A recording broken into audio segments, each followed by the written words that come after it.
ನಮಸ್ಕಾರ friends, ಶಿಕ್ಷಣವೇ ದಾರಿದೀಪ YouTube ಚಾನಲ್ಗೆ ತಮ್ಮೆಲ್ಲರಿಗೂ ಸ್ವಾಗತ. ಫ್ರೆಂಡ್ಸ್, ಈ ಹಿಂದಿನ ಸೆಷನಲ್ಲಿ ನಾವು ಇತಿಹಾಸದ ಪರಿಚಯ ಪಾರ್ಟ್ 1, ಪಾರ್ಟ್ 2 ಆಗಿದೆ. ಇದು ಪಾರ್ಟ್ 3 ಆಗಿದೆ. ಸೊ PUC ಸೆಕೆಂಡ್ ಇಯರಲ್ಲಿ ಭಾರತದ ಇತಿಹಾಸದ ಮೂಲಾಧಾರಗಳ ಕುರಿತು ನೋಡ್ತೀವಿ. ಪಾರ್ಟ್ 1ನಲ್ಲಿ 6ನೇ ತರಗತಿಯಲ್ಲಿ ನೀಡಿದ ಮೂಲಾಧಾರಗಳ ಕುರಿತು ನೋಡಿದ್ವಿ. ಅದೇ ರೀತಿ ಪಾರ್ಟ್ 2ಅಲ್ಲಿ 8ನೇ ತರಗತಿಯಲ್ಲಿ ನೀಡಿದಂತಹ ಆಧಾರಗಳ ಕುರಿತು ನೋಡಿದ್ವಿ. ಇವತ್ತು PUC ಸೆಕೆಂಡ್ ಇಯರ್ ಬುಕ್ಕಲ್ಲಿ ನೀಡ್ತಕ್ಕಂತಹ ಮೂಲಾಧಾರಗಳ ಕುರಿತು ತರಗತಿನ ಮಾಡ್ತಾಯಿದ್ದೀನಿ. ಫ್ರೆಂಡ್ಸ್, ನಾನು ಈ ಒಂದು ಕೋರ್ಸನ್ನು ಯಾವ ರೀತಿ ಡಿಸೈನ್ ಮಾಡಿದ್ದೀನಿ ಅಂದರೆ 6ರಿಂದ 8ನೇ ತರಗತಿಯ ಎಲ್ಲ ಪುಸ್ತಕಗಳನ್ನು ಓದ್ಬಿಟ್ಟು ಒಂದೇ ಕಡೆಗೆ, ಅಂದರೆ ಕಂಟಿನ್ಯೂಸ್ ಆಗಿ ತರಗತಿಗಳನ್ನು ಕೊಡ್ತಾ ಇಲ್ಲ. ಒಂದು ಟಾಪಿಕ್ ಎತ್ಕೊಂಡು ಆ ಟಾಪಿಕ್ಕಿಂದ ಮತ್ತು ಯಾವ ಪುಸ್ತಕದಲ್ಲಿ ಆ ಟಾಪಿಕ್ ಬಗ್ಗೆ ಹೇಳಿದ್ದಾರೆ ಅಂತ ತಗೊಂಡು ವಿಡಿಯೋ ಮಾಡ್ತಾಯಿದ್ದೀನಿ. ಫಾರ್ ಎಕ್ಸಾಂಪಲ್, ಇತಿಹಾಸದ ಪರಿಚಯ ಅಂತಕ್ಕಂಥದ್ದು 6ನೇ ತರಗತಿಯಿಂದ ಆರಂಭ ಆಗುತ್ತೆ. ಇದೇ ಒಂದು ಟಾಪಿಕನ್ನು 8ನೇ ತರಗತಿಯಲ್ಲಿ ಆಧಾರಗಳು ಅಂತ ಕೊಡ್ತಾರೆ. ಇದೇ ಒಂದು ಟಾಪಿಕನ್ನು PUC ಸೆಕೆಂಡ್ ಇಯರಲ್ಲಿ ಭಾರತದ ಇತಿಹಾಸದ ಮೂಲಾಧಾರಗಳು ಅಂತ ಕೊಟ್ಟಿದ್ದಾರೆ. ಸೊ ಈ ರೀತಿ ನಾವು ನೋಡಬೇಕು. 6ರಿಂದ 12ನೇ ತರಗತಿಯನ್ನು ಸುಮ್ಮನೆ ಲಾಂಗ್ ಆಗಿ ಓದೋದಲ್ಲ, ಕೆಲವೊಂದು ಟ್ರಿಕ್ಗಳನ್ನು ಉಪಯೋಗಿಸ್ಕೊಂಡು ಓದೋದ್ರಿಂದ ನಿಮಗೆ ಹೆಚ್ಚು ನೆನಪಿರುತ್ತೆ. ಫ್ರೆಂಡ್ಸ್ ನೋಡಿ, ಭಾರತ ಒಂದು ಇತಿಹಾಸದ ತಿಳ್ಕೊಬೇಕಾದ್ರೆ ನಮಗೆ ಮೂಲಾಧಾರಗಳು ತುಂಬಾ ಇಂಪಾರ್ಟೆಂಟ್ ಆಗುತ್ತೆ. ಮೂಲಾಧಾರಗಳನ್ನು ಇಟ್ಟುಕೊಂಡೇ ನಾವು ಇತಿಹಾಸವನ್ನು ರಚನೆ ಮಾಡ್ತೀವಿ. ಇತಿಹಾಸವು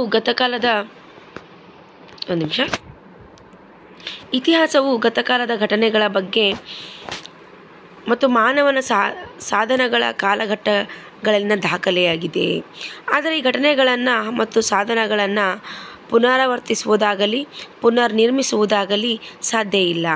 ಇತಿಹಾಸಕಾರರು ಲಭ್ಯ ಮೂಲಾಧಾರಗಳನ್ನು ಸಹಾಯದಿಂದ ಗತವನ್ನು ಪುನರ್ರಚಿಸುವ ಪ್ರಯತ್ನ ಮಾಡಿದ್ದಾರೆ.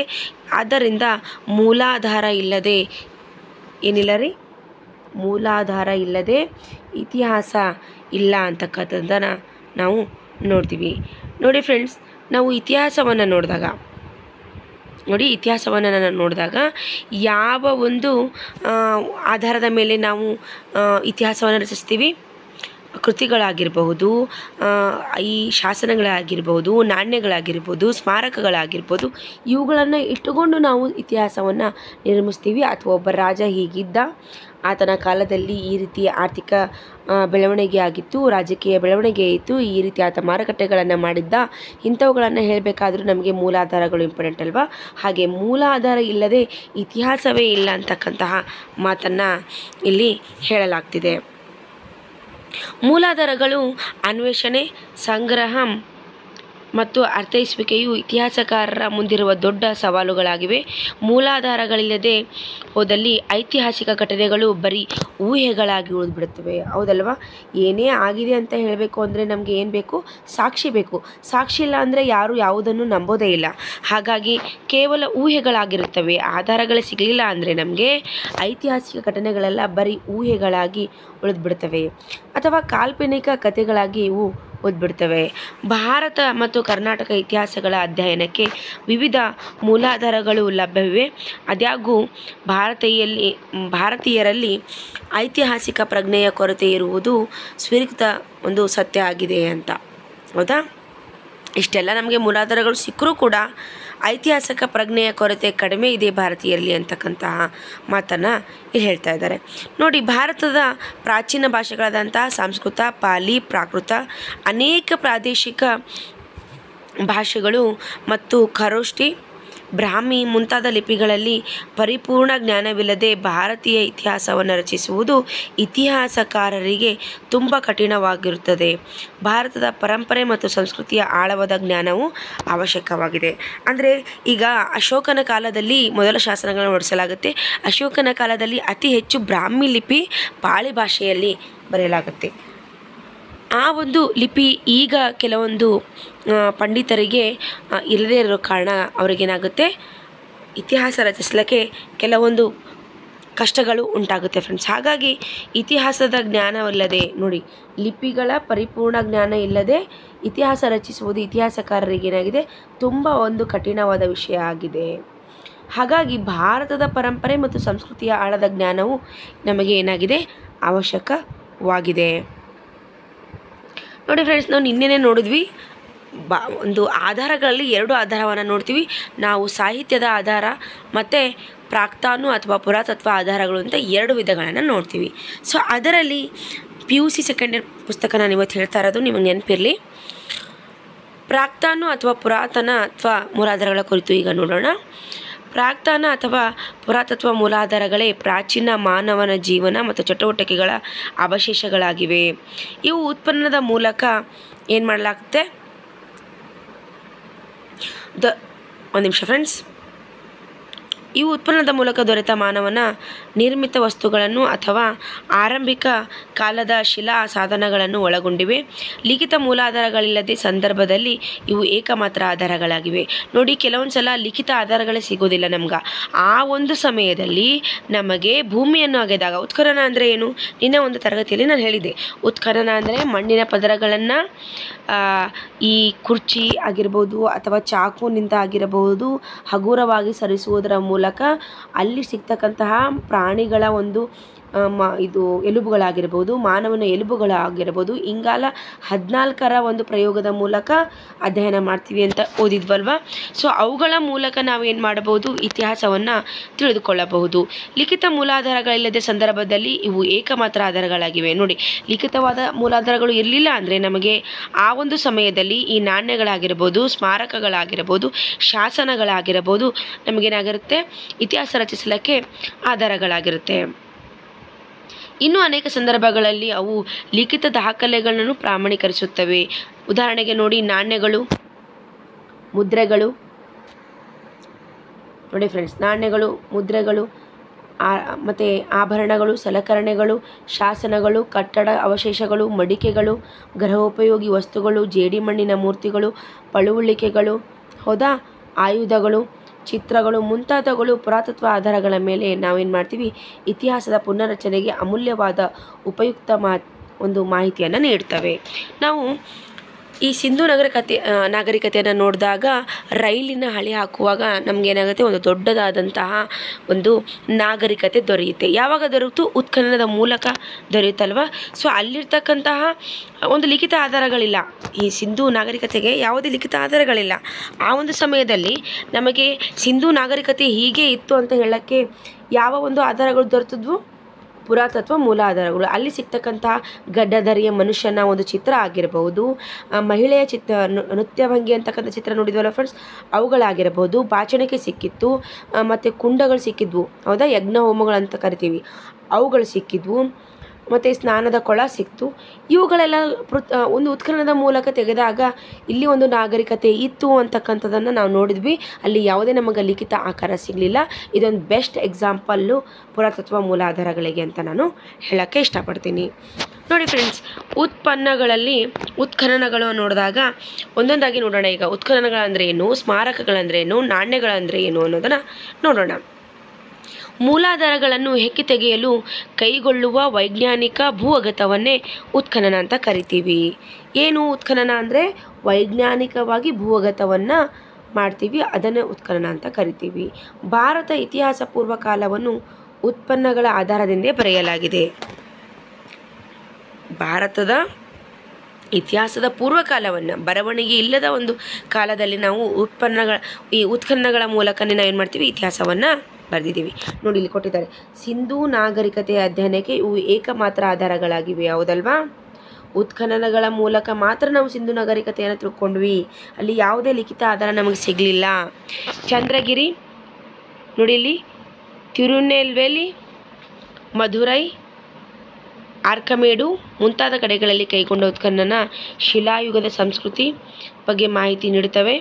ಅಂಕುರವ್ಯಾಟ್ ಕಾಂಬೋಡಿಯಾ ಅಲ್ವಾ, ಬರೋಬುದರ್ ಜಾವಾ, ತಕ್ಷಶಿಲಾ, ಗಯಾ, ಪಾಟಲಿಪುತ್ರ, ಹಂಪಿ ಮುಂತಾದವುಗಳಲ್ಲಿ ಕೈಗೊಂಡ ಉತ್ಖನನ ಅಂದಿನ ಕಾಲದ ಸಾಮಾಜಿಕ, ಆರ್ಥಿಕ, ಸಾಂಸ್ಕೃತಿಕ, ಧಾರ್ಮಿಕ ವಿಚಾರಗಳ ಕುರಿತು ಮಾಹಿತಿಯನ್ನು ನೀಡುತ್ತವೆ. ಉತ್ಖನನ ಸಂದರ್ಭದಲ್ಲಿ ದೊರೆತ ಪುರಾತತ್ವ ಒಂದು ಪಳುವಳಿಕೆಯನ್ನು, ವೆರಿ ಇಂಪಾರ್ಟೆಂಟ್, ಕಾರ್ಬನ್ 14, ಪೊಟ್ಯಾಷಿಯಂ ವಿಧಗಳಿಂದ ನಾವೇನು ಮಾಡ್ತೀವಿ, ವೈಜ್ಞಾನಿಕವಾಗಿ ಪರೀಕ್ಷೆಗಳು ಒಳಪಡಿಸಿ ಆ ಒಂದು ವಸ್ತುಗಳು ಯಾವ ಕಾಲಕ್ಕೆ ಸಂಬಂಧಪಟ್ಟಿವೆ ಅಂತಕ್ಕಂಥದ್ದನ್ನು ನಾವು ನಿರ್ಧಾರ ಮಾಡ್ತೀವಿ. ಹೌದಲ್ವಾ, ಕಾರ್ಬನ್ 14 ಉಪಯೋಗಿಸ್ತೀವಿ, ಅದರ ಜೊತೆಗೆ ಪೊಟ್ಯಾಷಿಯಂ ಕೂಡ ಉಪಯೋಗಿಸಿ ಆ ಒಂದು ಪಳವಳಿಕೆ ಯಾವ ರಾಜನದು ಅಥವಾ ಯಾವ ಒಂದು ನಾಗರಿಕತೆಗೆ ಸಂಬಂಧಪಟ್ಟಿದೆ ಅನ್ನೋದರ ಮೂಲಕ ಆಗಿನ ಕಾಲದ ಸಾಮಾಜಿಕ ಆರ್ಥಿಕ ರಾಜಕೀಯ ಒಂದು ಸ್ಥಿತಿಗತಿಗಳ ಕುರಿತು ನಾವೇನು ಮಾಡ್ತೀವಿ, ಅಧ್ಯಯನವನ್ನು ಮಾಡ್ತೀವಿ. ನೋಡಿ ಫ್ರೆಂಡ್ಸ್, ಸ್ಮಾರಕಗಳು ಇವು ಐತಿಹಾಸಿಕ ಮಹತ್ವದ ನಿವೇಶನಗಳು ಮತ್ತು ರಚನೆಗಳಾಗಿವೆ. ಕೋಟೆಗಳಾಗಿರಬಹುದು, ಅರಮನೆಗಳಾಗಿರಬಹುದು, ಗುಹೆಗಳು, ಗುಡಿಗಳು, ಬಸದಿಗಳು, ಮೂರ್ತಿಗಳು, ಸ್ತೂಪಗಳು ಮುಂತಾದವುಗಳು ಸ್ಮಾರಕಗಳಿಗೆ ಉದಾಹರಣೆಯಾಗಿದೆ. ನೋಡಿ ಫ್ರೆಂಡ್ಸ್, ನಾವು ಇವಾಗ ವಿಜಾಪುರದ ಗೋಲುಗುಮ್ಮಟವನ್ನು ನೋಡ್ತೀವಿ, ದೆಹಲಿಯಲ್ಲಿ ಚಾರ್ಮಿನಾರ್ ನೋಡ್ತೀವಿ, ಅದೇ ರೀತಿ ತಾಜ್ ಮಹಲನ್ನು ನೋಡ್ತೀವಿ, ಮತ್ತು ಮೆಹರುಲ್ಲಿ ನೋಡ್ತೀವಿ. ಸ್ತೂಪಗಳಾದಂತಹ ನಾವು ಮಧ್ಯಪ್ರದೇಶದಲ್ಲಿ ಸ್ತೂಪ ನೋಡ್ತೀವಲ್ವ, ಸ್ತೂಪಗಳಾಗಿರಬಹುದು, ಮತ್ತು ಅಜಂತ, ಎಲ್ಲೋರ ಮತ್ತು ಖಜುರಾಹೋಗಳು, ನಮ್ಮ ಹಂಪಿಯಲ್ಲಿರ್ತಕ್ಕಂತಹ ಪಟ್ಟದಕಲ್ಲು ಅಂತಹ ಗುಹೆಗಳಾಗಿರ್ಬೋದು, ಕೋನಾರ್ಕ್ ದೇವಾಲಯ ಆಗಿರ್ಬೋದು, ಬೇಲೂರು ಆಗಿರ್ಬೋದು, ಹಳೆಬೀಡು, ಹಂಪಿ ಇಂತಹ ಗುಡಿಗಳನ್ನು ನಾವು ಏನಂತ ಕರಿತೀವಿ, ಸ್ಮಾರಕಗಳಂತ ಕರಿತೀವಿ. ಇವುಗಳ ಆಧಾರದ ಮೇಲೆ ನಾವು ಇತಿಹಾಸವನ್ನು ರಚನೆ ಮಾಡ್ತೀವಿ. ಆಗಿನ ಕಾಲದ ಸಾಂಸ್ಕೃತಿಕ ಪರಂಪರೆಯನ್ನು ಇವುಗಳ ಮೂಲಕ ನಾವೇನು ಮಾಡ್ತೀವಿ, ಅರ್ಥ ಮಾಡಿಕೊಳ್ಳಲು ಸಹಾಯಕವಾಗಿವೆ. ನೆಕ್ಸ್ಟ್,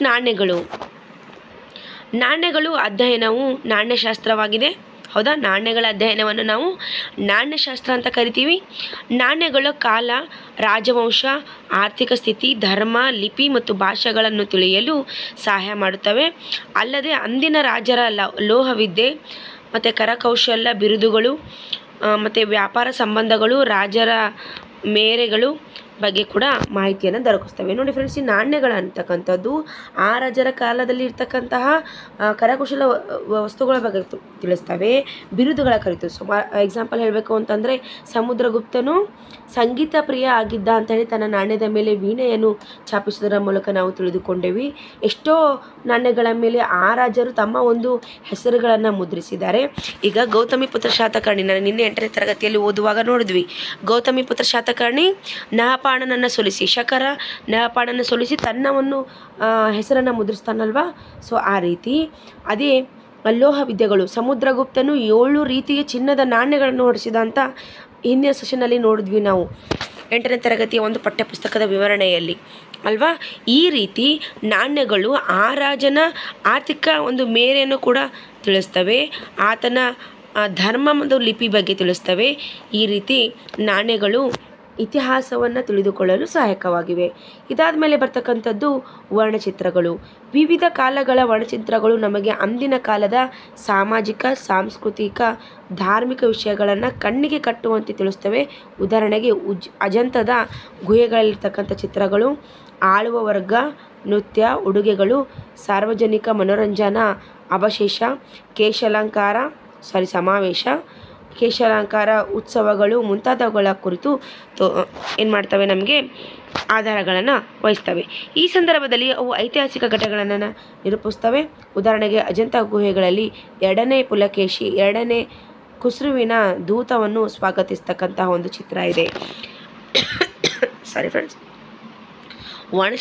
ಚಿತ್ರಗಳನ್ನು ನೋಡಿದಾಗ ನಾವು ಆ ಒಂದು ರಾಜನ ಆಸ್ಥಾನದಲ್ಲಿರ್ತಕ್ಕಂತಹ ಉಡುಗೆ ತೊಡುಗೆಗಳನ್ನು ತಿಳ್ಕೋಬಹುದು ನಾವು.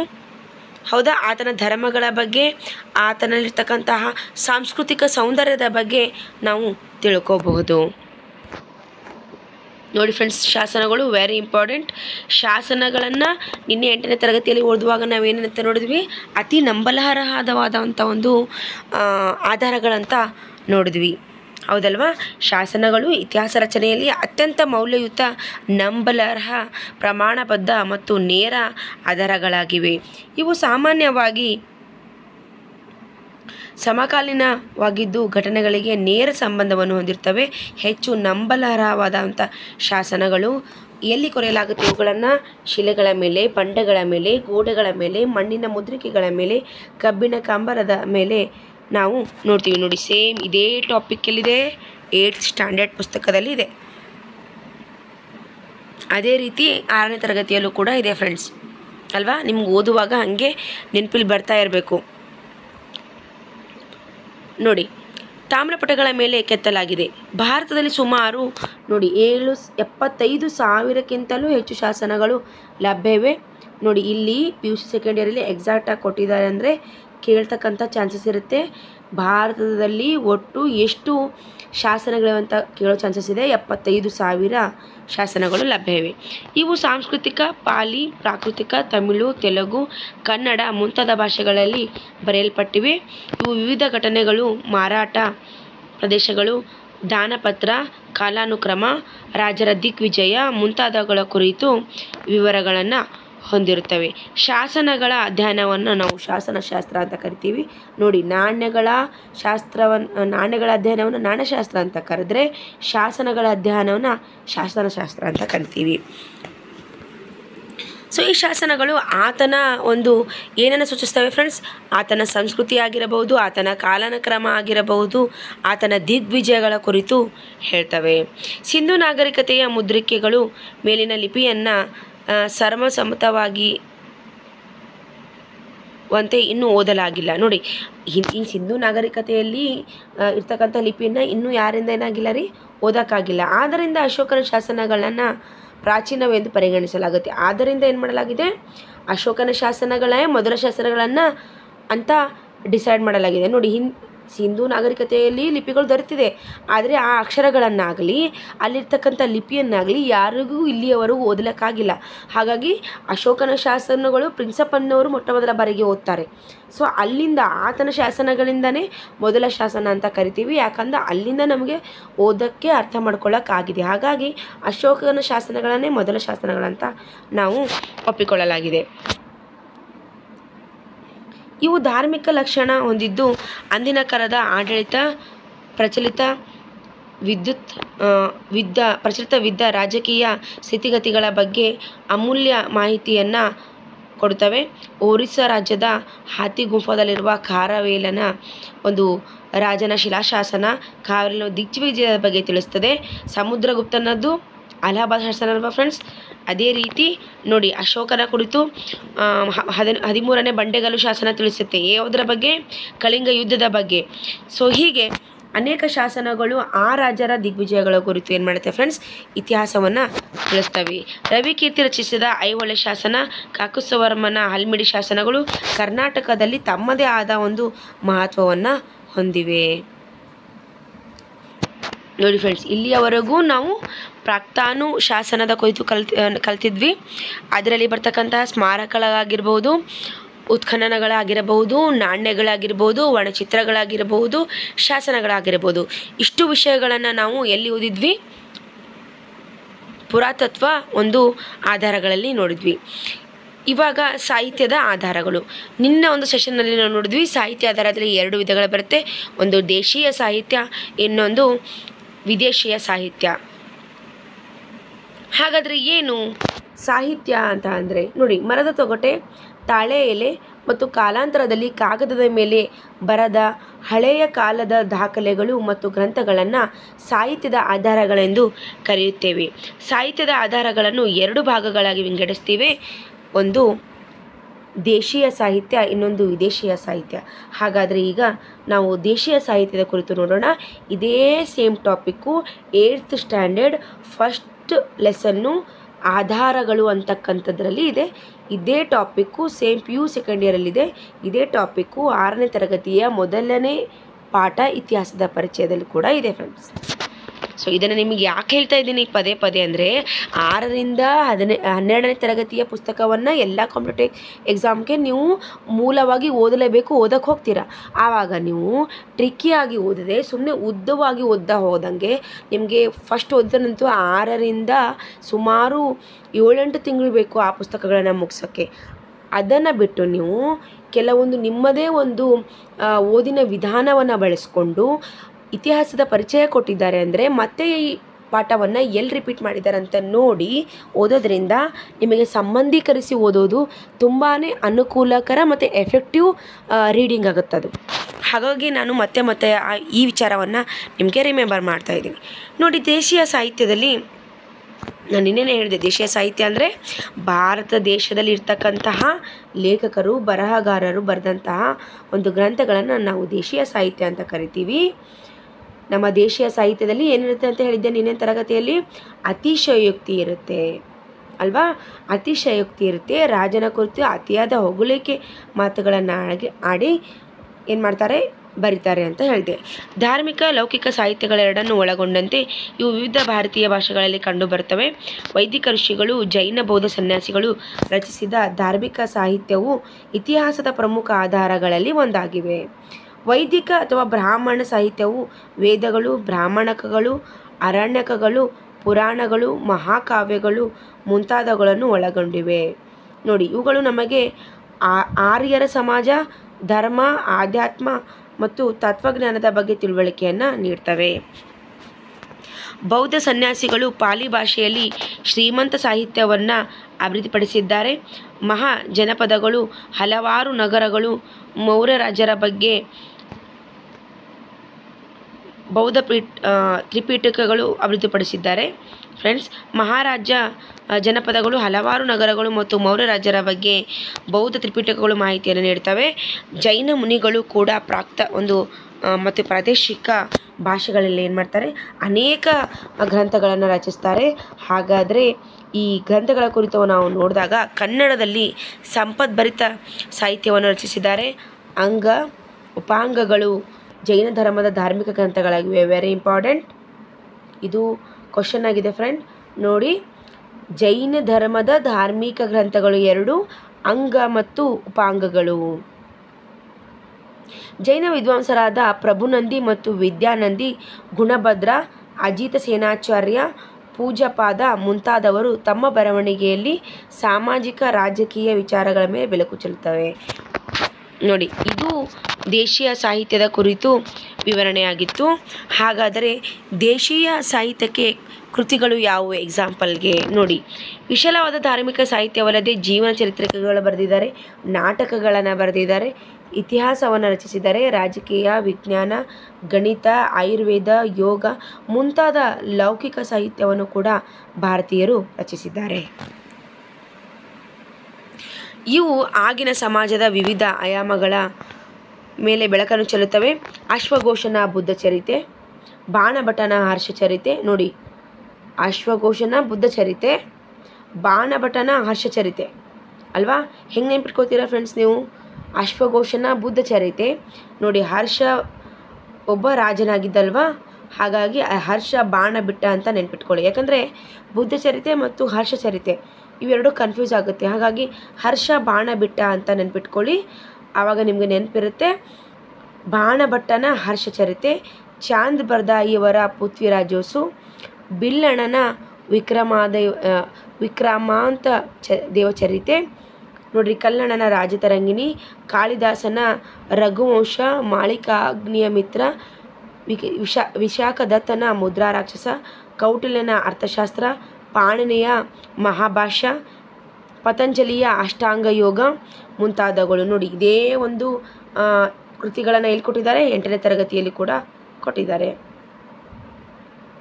ಸೊ ಅದೇ ರೀತಿ ಇವರ ಕಾಲದ ಇತಿಹಾಸದ ಮೇಲೆ ವಿಜ್ಞಾನ, ಗಣಿತದ ಕೃತಿಗಳಾದ ಆರ್ಯಭಟನ ಸೂರ್ಯ ಸಿದ್ಧಾಂತ ಆಗಿರ್ಬೋದು, ರೋಮಕ ಸಿದ್ಧಾಂತ ಆಗಿರ್ಬೋದು, ಚರಕನ ಚರಕ ಸಂಹಿತೆ ಆಗಿರ್ಬೋದು, ಸುಶ್ರುತನ ಸುಶ್ರುತ ಸಂಹಿತೆ ಆಗಿರಬಹುದು ಮುಂತಾದವುಗಳು ಗತಕಾಲದ ಒಂದು ಇತಿಹಾಸ ರಚನೆಗೆ ಮಾಹಿತಿಯನ್ನು ಒದಗಿಸ್ತವೆ. ಇದಾದ ನಂತರ ಬರ್ತಕ್ಕಂಥದ್ದು ವಿದೇಶಿಯರ ಬರವಣಿಗೆ. ನೋಡಿ, ದೇಶೀಯ ಬರವಣಿಗೆಗಳಂತಂದರೆ ಭಾರತ ದೇಶದಲ್ಲಿ ಇರ್ತಕ್ಕಂತಹ ಬರಹಗಾರರು ಬರ್ತಕ್ಕಂತಹ ಒಂದು ಬರವಣಿಗೆಗಳನ್ನು ದೇಶೀಯ ಬರವಣಿಗೆಗಳು ಅಂತ ಕರೆದ್ವಿ. ಅದೇ ರೀತಿ ವಿದೇಶಿಗರು ಬರ್ತಕ್ಕಂತಹ ಬರವಣಿಗೆಗಳನ್ನು ವಿದೇಶಿಯ ಬರವಣಿಗೆಗಳಂತ ಕರಿತೀವಿ. ಭಾರತ ಒಂದು ಫಲವತ್ತಾದ ಭೂಮಿ, ಸಂಪತ್ತು ಮತ್ತು ಬೌದ್ಧಿಕ ಮತ್ತು ತತ್ವಜ್ಞಾನದ ಸಾಧನೆಗಳು ಅನೇಕ ವಿದೇಶಿಯ ವ್ಯಾಪಾರಿಗಳು, ವಿದ್ಯಾರ್ಥಿಗಳು, ಯಾತ್ರಿಕರು ಮತ್ತು ತತ್ವಜ್ಞಾನಿಗಳನ್ನು ಮತ್ತು ಆಕ್ರಮಣಕಾರರನ್ನು ಆಕರ್ಷಿಸಿತು. ನೋಡಿ, ನಮ್ಮ ಭಾರತದ ಫಲವತ್ತಾದಂತಹ ಒಂದು ಭೂಮಿ, ಸಂಪತ್ತು, ಬೌದ್ಧಿಕ ತಂತ್ರಜ್ಞಾನ, ತತ್ವಶಾಸ್ತ್ರದ ಸಾಧನೆಗಳು ನಮ್ಮ ಒಂದು ಭಾರತ ದೇಶದ ಕಡೆಗೆ ಯಾರನ್ನು ಆಕರ್ಷಿಸುತ್ತದೆ? ವ್ಯಾಪಾರಿಗಳನ್ನು, ವಿದ್ಯಾರ್ಥಿಗಳನ್ನು, ಯಾತ್ರಿಕರನ್ನು, ತತ್ವಜ್ಞಾನಿಗಳನ್ನು, ಆಕ್ರಮಣಕಾರರನ್ನು ಕೂಡ ಏನು ಮಾಡುತ್ತೆ? ಆಕರ್ಷಿಸುತ್ತೆ. ಹಾಗಾದರೆ ಚೀನಾದ ಯಾತ್ರಿಕನಾದಂತಹ ಹುಯಾನ್ ತ್ಸಾಂಗ್ ಬಂದಿರ್ತಾನೆ. ಯಾವಾಗ ಬಂದಿರ್ತಾನೆ ಫ್ರೆಂಡ್ಸ್ ಈತ? ಹುಯೆನ್ ಹರ್ಷವರ್ಧನ ಕಾಲದಲ್ಲಿ ಬಂದಿರ್ತಾನೆ ಮತ್ತು ಬಹಳಷ್ಟು ಉಪಯುಕ್ತ ಮಾಹಿತಿಗಳನ್ನು ಒದಗಿಸ್ತಾನೆ. ಹರ್ಷವರ್ಧನನು ಮಾಡ್ತಕ್ಕಂತಹ ಯುದ್ಧದ ಕುರಿತು ಈತ ಬರೆದಿರ್ತಾನೆ. ನಿಮಗೆ ನೆನಪಿರಲಿ, 2ನೇ ಪುಲಕೇಶಿ ಹರ್ಷವರ್ಧನ ಸೋಲಿಸಿರ್ತಾನೆ, ಹೌದಾ? ಈ ಒಂದು ಕುರಿತು ಎಲ್ಲಿ ಬರೆದಿದ್ದಾರೆ? ಹುಯೆನ್ ತನ್ನ ಒಂದು ಕೃತಿಯಲ್ಲಿ ರಚಿಸಿದ್ದಾನೆ. ನೋಡಿ, 5ನೇ ಶತಮಾನದ ಆರಂಭದಲ್ಲಿ ಭೇಟಿ ಕೊಟ್ಟ ಫಾಹಿಯಾನನು ಭಾರತದ ಅನೇಕ ನಗರಗಳ ಕುರಿತು, ಅಶೋಕನ ಅರಮನೆ ಬಗ್ಗೆ ಕೂಡ ಕಣ್ಣಿಗೆ ಕಟ್ಟುವಂತೆ ವಿವರಗಳನ್ನು ನೀಡಿದ್ದಾನೆ. ಅವನು ಗುಪ್ತರ ಆಡಳಿತದ ಬಗ್ಗೆಯೂ ಕೂಡ ಮಾಹಿತಿ ನೀಡಿದ್ದಾನೆ. ಹುಯೆನ್ ಸುಮಾರು 7ನೇ ಶತಮಾನದ ಭೇಟಿ ನೀಡಿದ್ದು, ಈತ ಸುಮಾರು 18 ವರ್ಷಗಳ ಕಾಲ ವ್ಯಾಪಕ ಪ್ರವಾಸವನ್ನು ಕೈಗೊಂಡಿದ್ದ. ಈತನು ಬರೆದಂತಹ ಸಿಯುಕಿ ಅಮೂಲ್ಯ ಮಾಹಿತಿಯನ್ನು ನೀಡುತ್ತೆ. ಹರ್ಷವರ್ಧನನು ಇಮ್ಮಡಿ ಪುಲಕೇಶಿಯ ಸ್ಥಾನದಲ್ಲಿ ಭೇಟಿ ನೀಡಿದ್ದನು. ಇವಾಗಲೇ ಹೇಳಿದಲ್ವ ಫ್ರೆಂಡ್ಸ್ ನಿಮಗೆ. ಅಂದಿನ ಕಾಲದ ಧರ್ಮ, ಶಿಕ್ಷಣ, ಸಮಾಜ, ಆಡಳಿತದ ಬಗ್ಗೆ ಉಜ್ವಲವಾದ ಚಿತ್ರಣ ನೀಡಿದ್ದಾನೆ. ನರ್ಮದಾ ಯುದ್ಧ, ಯಾವ ಯುದ್ಧ ಫ್ರೆಂಡ್ಸ್? ಈ ನರ್ಮದಾ ಯುದ್ಧದಲ್ಲೇ ನಮ್ಮ ಕರ್ನಾಟಕದ 2ನೇ ಪುಲಕೇಶಿ ಉತ್ತರ ಭಾರತದ ಹರ್ಷವರ್ಧನನನ್ನು ಸೋಲಿಸಿರತಕ್ಕಂತಹ ಒಂದು ಯುದ್ಧ, ಅದು ನರ್ಮದಾ ಯುದ್ಧ ಆಗಿದೆ. ಹರ್ಷವರ್ಧನ ಸೋಲಿನ ಬಗ್ಗೆಯೂ ದಾಖಲಿಸಿದ್ದಾನೆ. ಇಥಿಂಗ್ಸನು ಸುಮಾರು 7ನೇ ಶತಮಾನದ, ನೋಡಿ, ಹುಯೆನ್ ತ್ಸಾಂಗ್ ಎಷ್ಟನೇ ಒಂದು ಶತಮಾನದಲ್ಲಿ ಭಾರತಕ್ಕೆ ಭೇಟಿ ನೀಡಿದನು ಅಂತ ಪ್ರಶ್ನೆಯಾಗಿದೆ. ನಿಮಗೆ ನೆನಪಿರಲಿ, 7ನೇ ಶತಮಾನದಲ್ಲಿ. ಓಕೆ, ಕೊನೆಯ ದಶಕಗಳಲ್ಲಿ ಭಾರತಕ್ಕೆ ಭೇಟಿ ನೀಡಿದನು. ಈತ ಭಾರತದ ವ್ಯಾಪಕ ಪ್ರವಾಸ ಕೈಗೊಂಡು ಇಲ್ಲಿ ನಗರಗಳಾದಂತಹ ರಾಜಗೃಹ, ಕಾಶಿ, ನಳಂದದ ಕುರಿತು ಮಾಹಿತಿ ಕೂಡ ನೀಡಿದ್ದಾನೆ. ಹುಯೆನ್ ತ್ಸಾಂಗ್ ಬಗ್ಗೆ ತುಂಬಾ ಕ್ವಶನ್ಸ್ ಕೇಳಿದ್ದಾನೆ. ಹರ್ಷವರ್ಧನನ ಕಾಲದಲ್ಲಿ ಇರ್ತಕ್ಕಂತಹ ಒಬ್ಬ ಚೀನಾ ಯಾತ್ರಿಕನಾಗಿದ್ದ. ಈತ ಬರ್ತಕ್ಕಂತಹ ಸಿಯುಕಿ ಪುಸ್ತಕ ಭಾರತದ ಇತಿಹಾಸ ರಚನೆಗೆ ತುಂಬ ಮಾಹಿತಿಗಳನ್ನು ನೀಡಿತು. ಹಾಗಾಗಿ ಮೂಲಾಧಾರಗೆ ಇದೊಂದು ಬೆಸ್ಟ್ ಎಕ್ಸಾಂಪಲ್ ಅಂತ ಹೇಳ್ಬೋದು. ಮತ್ತು ಇತರ ಬರಹಗಾರಗಳನ್ನು ನೋಡಿದಾಗ ನೋಡಿ, ಮುಸ್ಲಿಂ ಬರಹಗಾರರು ಮತ್ತು ಇತಿಹಾಸಕಾರರು ಸಹ ಅಮೂಲ್ಯವಾದ ಮಾಹಿತಿಯನ್ನು ಕೊಟ್ಟಿದ್ದಾರೆ. ಫಿರ್ದೋಸಿಯ ಶಹನಾಮಾ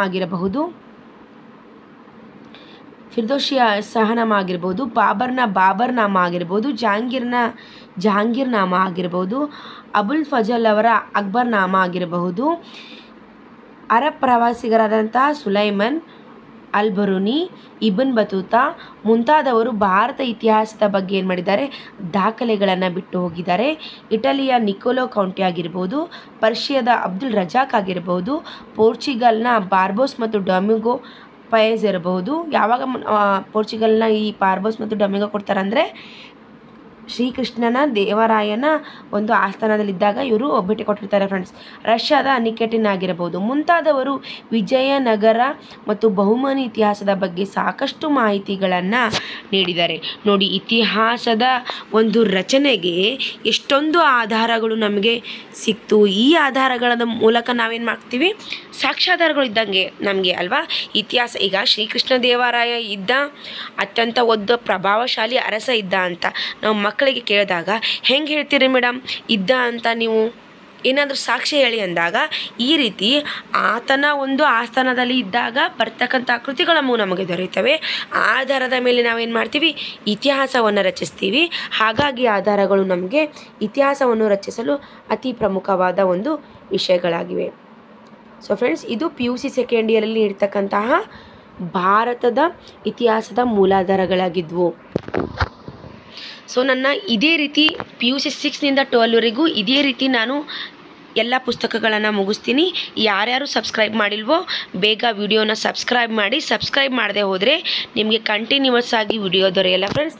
6ರಿಂದ 12ನೇ ತರಗತಿಯ ಎಲ್ಲ ಪುಸ್ತಕಗಳ ಕುರಿತು ಸಿಲೆಬಸ್ ವೈಸ್ ತರಗತಿ ಮಾಡ್ತಾ ಇದ್ದೀನಿ ನಾನು. ಎಲ್ಲ ಎಕ್ಸಾಮ್ಗೆ ನಿಮಗೆ ಅನುಕೂಲ ಆಗುತ್ತೆ. TET, GPSTR, HSTR, KS ಹಿಡಿದು ನಿಮಗೆ ಪ್ರತಿಯೊಂದು ಎಕ್ಸಾಮ್ಗೂ ಮೂಲಾಧಾರಗಳೇ ನಿಮ್ಮ ಮೂಲಾಧಾರಗಳು. 6ರಿಂದ 12ನೇ ತರಗತಿಯ ಪುಸ್ತಕಗಳು. ನಿಮಗೆ ಒಂದು ನೌಕರಿ ಆಗಬೇಕು ಅಂದರೆ ಅದಕ್ಕೆ ಮೂಲಾಧಾರಗಳು 6ರಿಂದ 12ನೇ ತರಗತಿಯ ಪುಸ್ತಕಗಳು. ನೀವು ಲಾಂಗ್ ಆಗಿ ಓದ್ತಾ ಹೋದರೆ ನಿಮ್ಗೆ ಅರ್ಥ ಆಗಲ್ಲ, ಟ್ರಿಕ್ಕಿಯಾಗಿ ಓದಿದರೆ ನಿಮ್ಗೆ ನೆನಪಿರುತ್ತೆ. ಹಾಗಾಗಿ ಈ ಕೋರ್ಸ್ನ ನಾನು ಮಾಡ್ತಾ ಇದ್ದೀನಿ. ಸೊ ನನ್ನ ಒಂದು ತರಗತಿಯ ಬಗ್ಗೆ ನಿಮ್ಮ ಅನಿಸಿಕೆಗಳನ್ನು ಕಮೆಂಟ್ ಮಾಡಿ. ಡಿಸ್ಕ್ರಿಪ್ಷನ್ ಬಾಕ್ಸಲ್ಲಿ ಟೆಲಿಗ್ರಾಮ್ ಲಿಂಕ್ ಕೊಟ್ಟಿದ್ದೀನಿ, ಅಲ್ಲಿ ಜಾಯ್ನ್ ಆಗೋದರ ಮೂಲಕ ನೀವು ಇಲ್ಲಿ ಥಿಯರಿ ನೋಡಿ ಅಲ್ಲಿ ಕ್ವಿಜಸ್ಗಳನ್ನು ಅಟೆಂಡ್ ಮಾಡಿ ನಿಮ್ಮ ಒಂದು ಪರೀಕ್ಷೆಯಲ್ಲಿ ಯಶಸ್ವಿಯನ್ನು ನೀವು ಗಳಿಸ್ಬೋದು ಫ್ರೆಂಡ್ಸ್. ಇಲ್ಲಿ ಥಿಯರಿ ಮಾಡ್ತಾ ಇರ್ತೀನಿ, ಇದಕ್ಕೆ ಸಂಬಂಧಪಟ್ಟಂತಹ ಕ್ವಿಜಸ್ಗಳನ್ನು ನಾನು ನನ್ನ ಟೆಲಿಗ್ರಾಮ್ ಲಿಂಕನ್ನು ಕೊಟ್ಟಿದ್ದೀನಿ. ಶಿಕ್ಷಣವೇ ದಾರಿದೀಪ ಅಂತ ನನ್ನ ಟೆಲಿಗ್ರಾಮ್ ಲಿಂಕ್ ಇದೆ. ಅಥವಾ ಯಾರಿಗೆ ನಿಮ್ಗೆ ಲಿಂಕ್ ಜಾಯ್ನ್ ಆಗೋಕ್ಕೆ ಬರಲ್ವೋ ಸರ್ಚ್ ಇಂಜಿನಲ್ಲಿ ಶಿಕ್ಷಣವೇ ದಾರಿದೀಪ ಅಂತ ಸರ್ಚ್ ಮಾಡಿ ನನ್ನ ಚಾನಲ್ ಸಿಗುತ್ತೆ ನಿಮಗೆ. So thank you so much.